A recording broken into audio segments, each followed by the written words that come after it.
Bonjour Laurence. Bonjour Valérie. Quand on vend un appartement, on sait qu'on a un certain nombre de diagnostics à faire, mais quand on loue, est-ce qu'on doit produire aussi ces diagnostics? Ce sont les mêmes diagnostics que pour la vente. Donc oui, le propriétaire doit fournir un dossier de diagnostic technique, le DDT, ce qu'on appelle le DDT, qui doit être annexé au bail. Et si on ne le fait pas? Alors si on ne le fait pas, tu peux être considéré comme quelqu'un qui a fait des manœuvres pour rendre ton logement plus facilement louable. Et donc tu peux être mis en cause, en dol. Dol, c'est quoi? C'est une faute.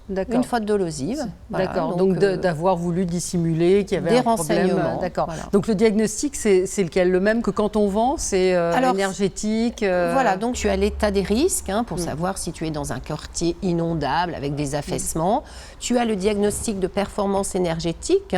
C'est important pour le locataire de savoir combien il va payer pour se laver, pour se chauffer, savoir si c'est une passoire thermique. Tu as le gaz, tu as l'amiante, et puis maintenant, récemment, on a la zone de bruit. D'accord, et ça c'est partout pareil ou pas? Alors ça dépend du préfet, notamment l'état des risques technologiques.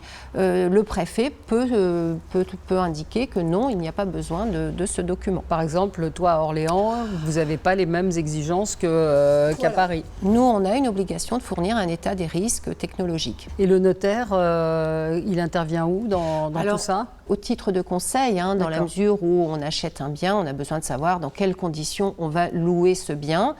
Et puis le petit conseil du notaire, c'est l'état des lieux à l'entrée et à la sortie, très important. Très bien. Merci beaucoup Laurence. Merci Valérie.